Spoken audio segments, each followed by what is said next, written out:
On Capitol Hill, Congress is putting up a united front, and correspondent Bob Schieffer has those developments and a guest. Bob? Dan, I'm with Richard Shelby, who, of course, is the ranking Republican on the Senate Intelligence Committee. Let me ask you first, Senator, we have had an arrest tonight, the first arrest, we're told. Do you have any information on it? I have not been briefed on that. We are briefed periodically on all the developments, or most of the developments, but you can expect arrests, and you will expect more. I believe that the Attorney General and the John Ashcroft and the new FBI director, they're on top of things. They're going to do a good job. This is the highest priority in America for them, and they're absolutely got everybody working on it.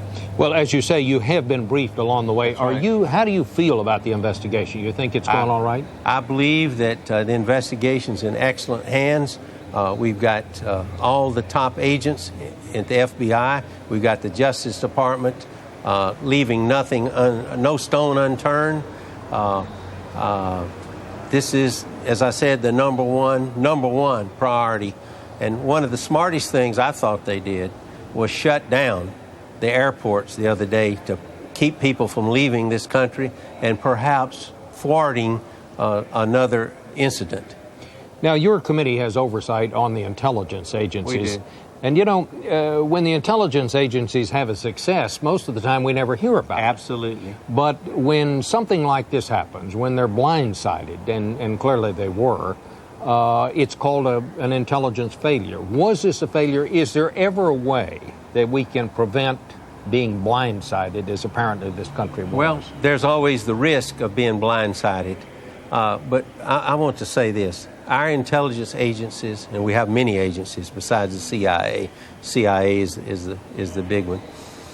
We have had so many successes. A lot of them, as you mentioned, have not been in the public domain. But we've also had, Bob, a lot of failures. And this was a real debacle, this last one. If we had no clue that an event or events like this was going to happen, you've got to wonder why not. We can do better. We must do better. We have been advocating all kinds of reforms and support for the intelligence agencies. NSA, for example, as you know, is becoming technologically obsolete. The CIA has been hamstrung. His hands have been tied by certain directives came out of the Clinton administration as to what they could do in recruitment of agents, not agents, but people that would help them and so forth. We've got to unshackle the CIA. We've got to recruit the best and the brightest of our young people, and we have the diversity to do that. Now, what do you mean, unshackle the CIA? Well, the CIA under the Clinton administration, led by John Deutsch and perpetuated by George Tenet, they've said, look, the CIA cannot work with certain unsavory people like terrorists and so forth, or certain people who have had civil rights problems and so forth. That's nonsense. It's like telling the FBI they can't work with people undercover in the mafia.